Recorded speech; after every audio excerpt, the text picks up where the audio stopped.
You will hear a number of different recordings, and you will have to answer questions on what you hear. There will be time for you to read the instructions and questions, and you will have a chance to check your work. All the recordings will be played once only. The test is in 4 sections. At the end of the test, you will be given 10 minutes to transfer your answers to an answer sheet. Now turn to Section 1. Part 1. First, you have some time to look at questions 1 to 4.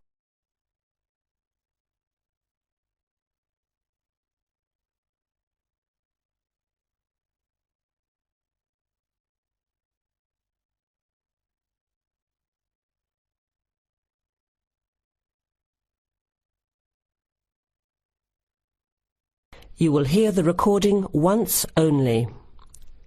Listen carefully to the conversation and answer questions 1 to 4.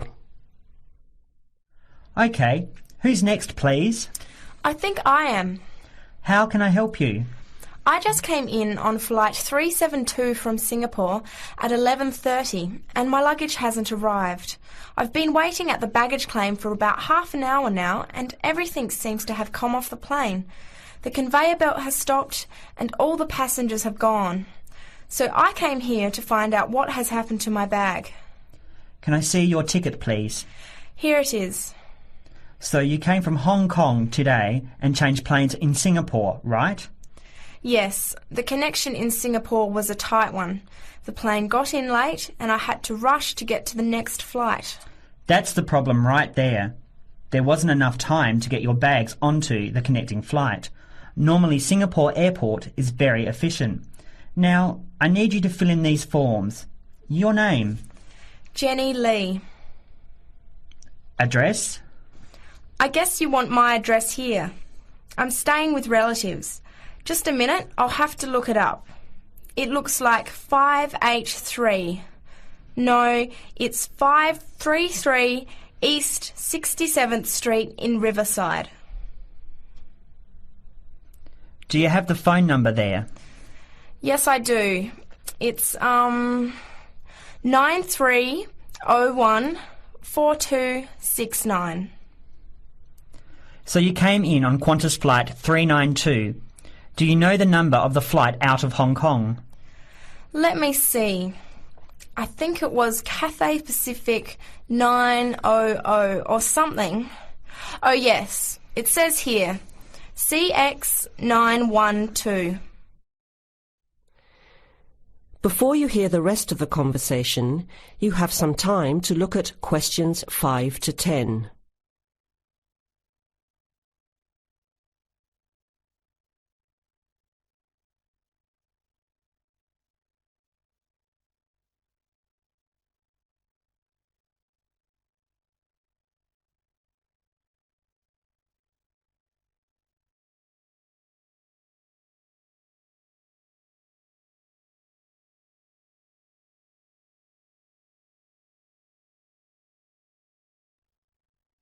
Now listen and answer questions 5 to 10. Right. Now, I need a description of the luggage. How many pieces did you check in? Just one. Can you describe it for me? Here is a picture to help you. Okay. It's a big bag, like this one. Rectangular. Not hard shell, but soft covered, and it has a zipper around the front. Is it black? No, sort of a grey colour. Any identification? Just a tag with my name on it. Any other features? Well, it has wheels and a retractable handle on the end, so you can pull it, as well as the handle in the middle. OK, that's fine. Now, if your bag missed the connection, I'm sure it'll be put on the next flight. I'll email Singapore as soon as I finish here. The next flight comes in at 17:50. That's 10 to 6 this evening. You can pick it up then. 10 to 6? That's too long to wait. Can I get my uncle to pick up the bag on his way home from work? Sorry, You have to be here yourself to clear customs. Of course. I almost forgot. Will the bag come here, to this desk? Yes. You pick it up here, then take it over to the customs area. By the way, don't forget to bring your passport. You will also need to have the key plus your ticket with a baggage claim number on it. Oh, okay. Guess I'll have to come back tomorrow then. It's lucky I packed everything I need for now in my carry-on bag. Yes, that's always a good idea. Be prepared.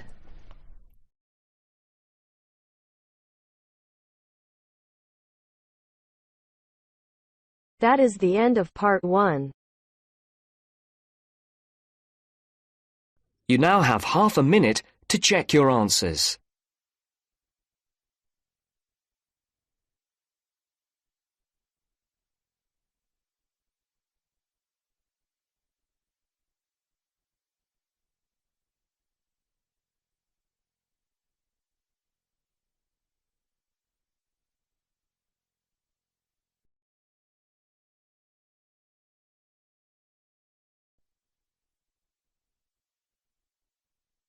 Now turns to part 2. Part 2.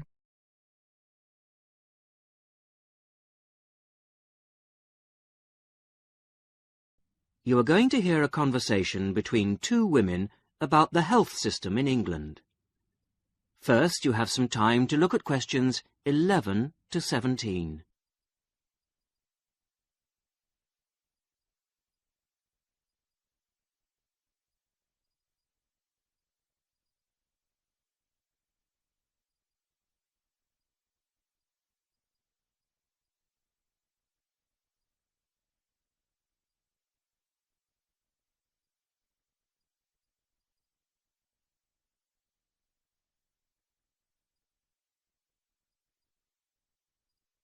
Now listen to the first part of the conversation and answer questions 11 to 17.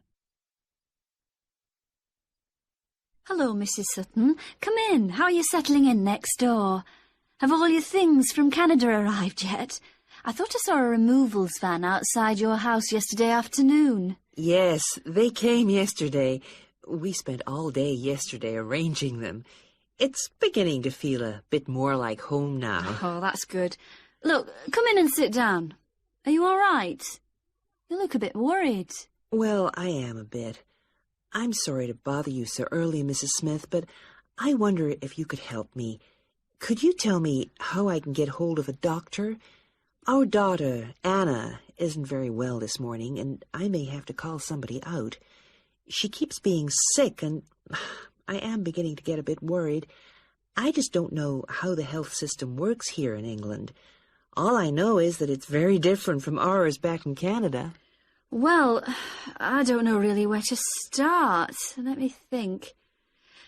Well, the first thing you have to do is find a family doctor. Mm-hmm. Sometimes we call them general practitioners as well. Right. And register with him or her. If you live here, you've got to be on a doctor's list. If you're not, things can be a bit difficult. Oh. Nobody will come out to you if you're not registered. Anyway, they work in things called practices. Sort of small groups of family doctors all working together in the same buildings. Now, what you've got to do this morning is register with one of them. There are 2 practices near here, so we're quite well off for doctors in this part of Manchester. There's the Dean End Health Centre, about 10 minutes walk away. And there's another practice in South Hay. That's about 5 minutes away, going towards the town centre. We're registered at the Dean End one, but they're both okay. There are about 6 doctors in our practice and 4 in the other, so ours is quite big in comparison, and the building and everything's a bit more modern. South A is a bit old-fashioned, but the doctors are okay. Their only problem is that they don't have a proper appointment system. Sometimes you have to wait for ages there to see someone. Anyway, you go to the receptionist in whichever health centre and ask her to register you with a doctor there. You have to fill in a form, but it doesn't take long. Ours is called Dr. Jones, and we've been going to him for years, ever since we moved here 15 years ago. I wouldn't say he's brilliant, but I suppose he's all right, really. We're used to him now. They say he's very good with elderly people, but he does tend to get a bit impatient with children. Listen, the one who's supposed to be really good with small children is Dr. Shaw. I've heard lots of people say that. She's young and she's got small children of her own, so you could try registering with her.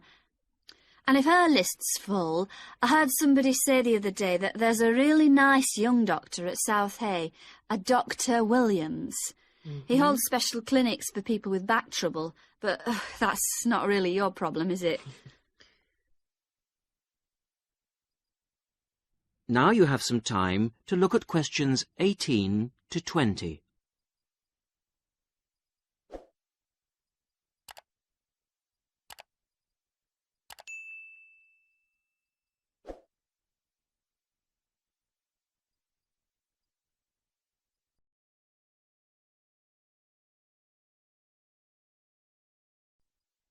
Now listen to the rest of the conversation and answer questions 18 to 20.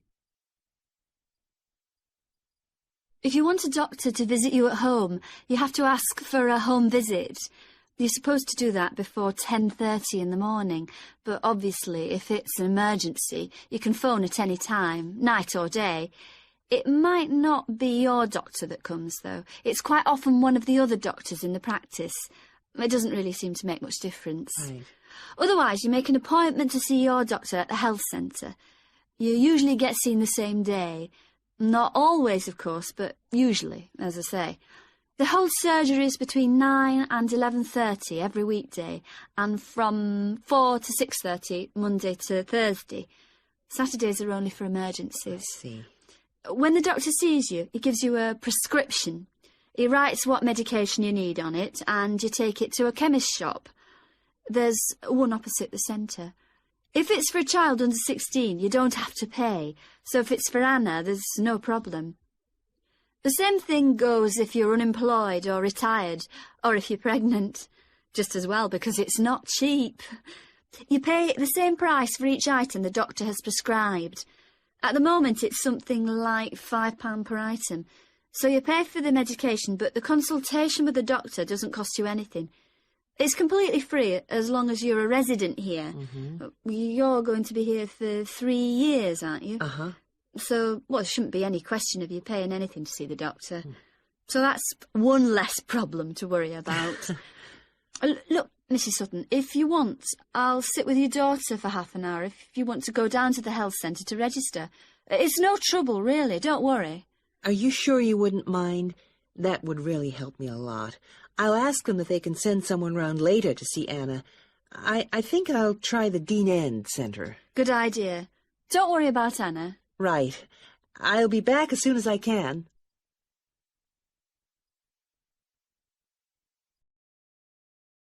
That is the end of part 2. You now have half a minute to check your answers.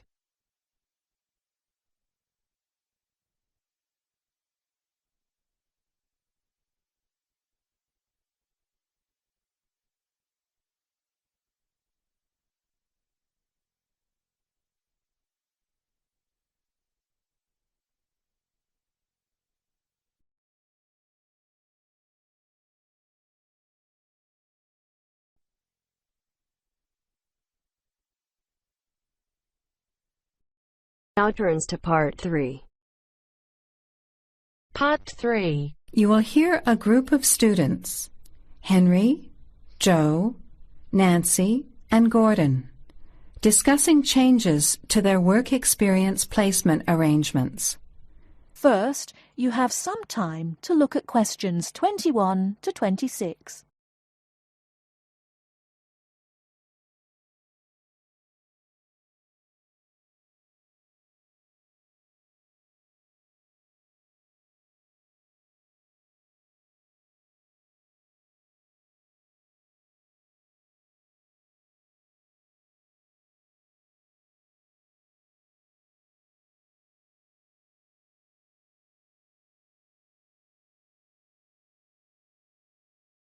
Now listen carefully and answer questions 21 to 26.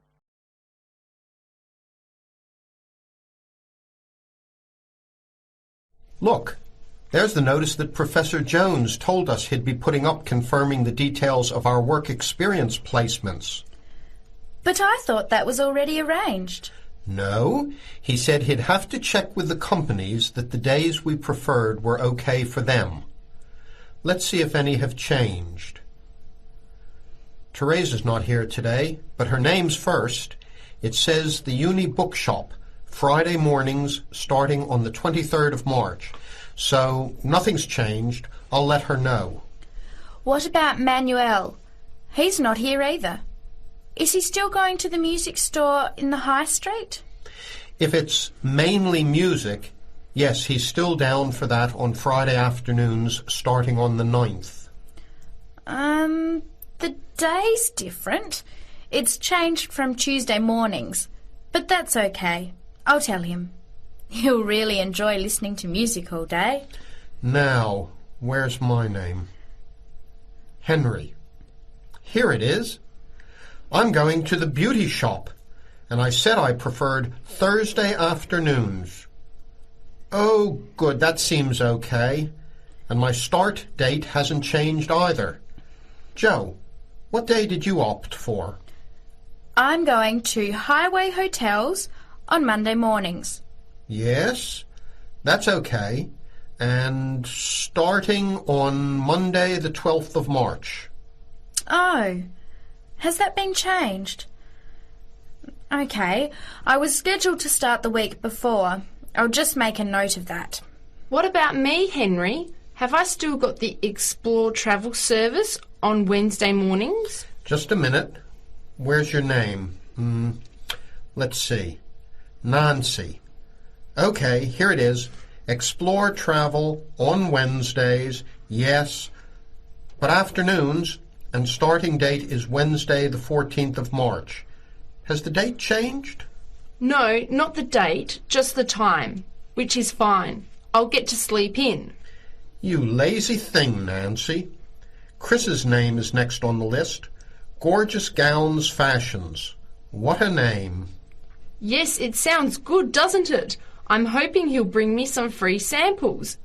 So, has he still got Wednesday mornings?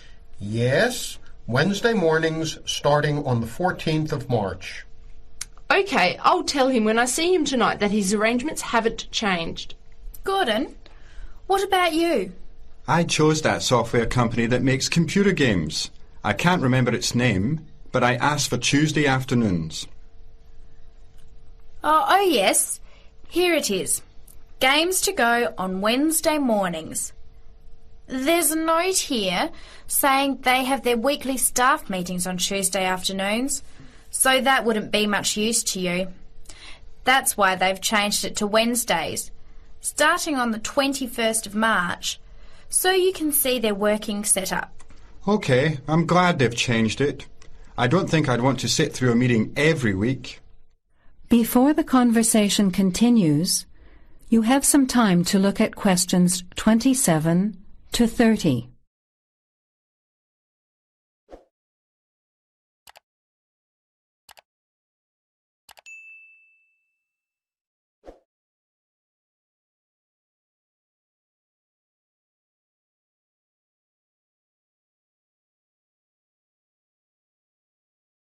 Now, as the conversation continues, answer questions 27 to 30.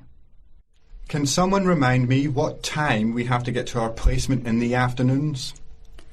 It says here, mornings start at 9 a.m. and afternoon sessions at 1 p.m. Oh, that's a shame. I thought Professor Jones was going to change it to 9:30 a.m. and 1:30 p.m. Yes, he did say that he'd try to make it later, but obviously that wasn't possible. By the way, just in case, what happens if we're ill or something and can't make it? Do we phone the college or the place we're going to? I think we have to phone the company first and then the college. Didn't you get the information sheet about work experience at our last seminar? No, I missed it because I had to go to the dentist. What else did it say? Well, we have to do a total of 24 hours altogether. So if we miss one of the arranged sessions, we have to organise another time to make up the hours. And he gave us details of the presentation we have to give about our work experience. Oh, really? What do we have to do? In week 10, we each have to give a presentation to the class about the company we've been with. It's 30% of our final mark for this subject, so it's going to be a lot of work. Yes, he's expecting us to do a lot of research while we're there so that we can outline the history of the company, its management structure, number of employees, other branches, etc. And he said we should use lots of visuals such as diagrams and flowcharts during the presentation. Yes, and we should also include what we did each week, the different departments of the company or positions that we observed, and try to relate what we saw to our studies so far. He gave examples like management style, accounting systems, information technology, and so on. You were right. It sounds like lots of work. That is the end of part 3. You now have half a minute to check your answers.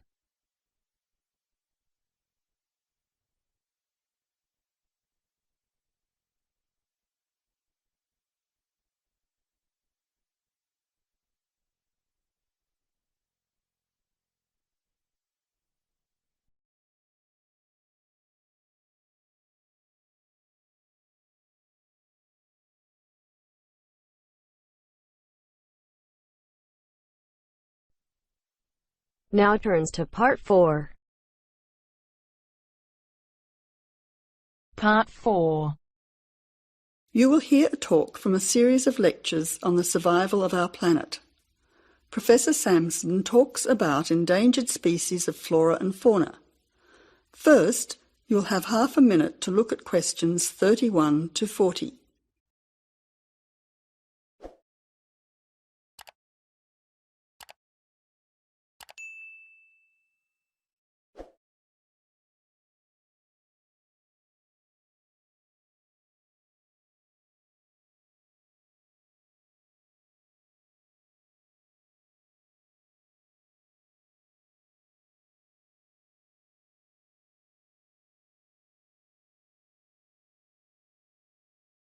Now listen carefully to the talk and answer questions 31 to 40.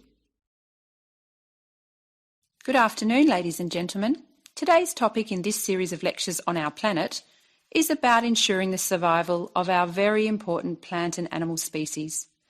In this lecture, I want to discuss one way that we can do this. No one will ever see a huge dinosaur thundering through the forest. No one will ever see a paradise parrot flash its rainbow colours across the sky. The fact is that many animals and plants have been wiped out. Sadly, they are extinct. It is too late for them. Extinction is forever. We can't do anything about the species that have already disappeared. But today, there are many animals and plants that could still become extinct in the future if we do not act now. They are endangered. The African elephant and rhinoceros have become endangered because of the value of their tusks. Australian parrots and reptiles are smuggled onto planes because certain people in other countries are prepared to pay thousands of dollars for them. And there are many other species around the world that are endangered because they no longer have a place in which to live and reproduce safely. The main cause of extinction is the destruction of habitats. A habitat contains all that a living thing needs to survive: space, light, water, food, shelter, and opportunities for reproduction. The population of the world is growing rapidly, and this is placing great demands on land and resources for housing and for growing food. When vegetation is cleared and swamps are drained for agriculture, mining and suburbs, or when rivers are dammed to store water, plants are destroyed and animal life is threatened. In other words, humans are changing and destroying the habitats of animals and plants, which is in turn reducing their chances of survival.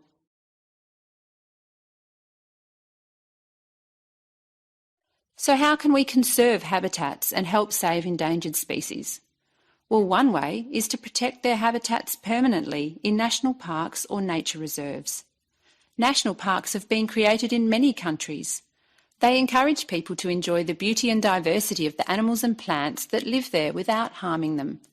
By supporting and visiting these parks, people can become more aware of the species that live there and how the parks work to protect them. It is very important that, when visiting a national park, we keep them safe for future generations of plants and animals by obeying a few rules.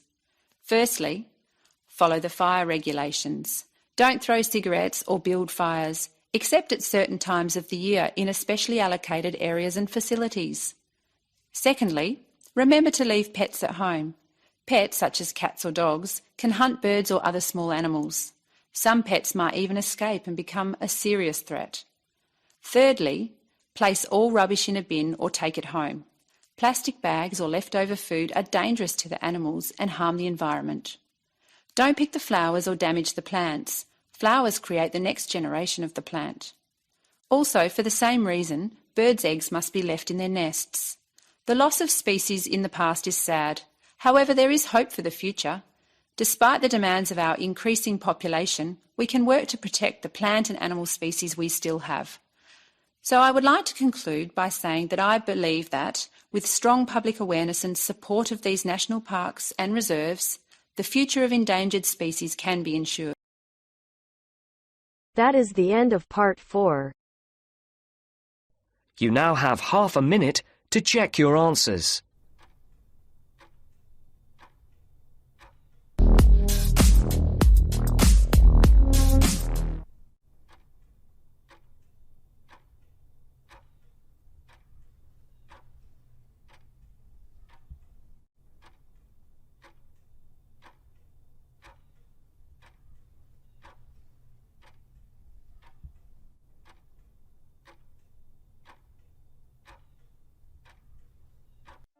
That is the end of the listening test. You now have 10 minutes to transfer your answers to the answer sheet.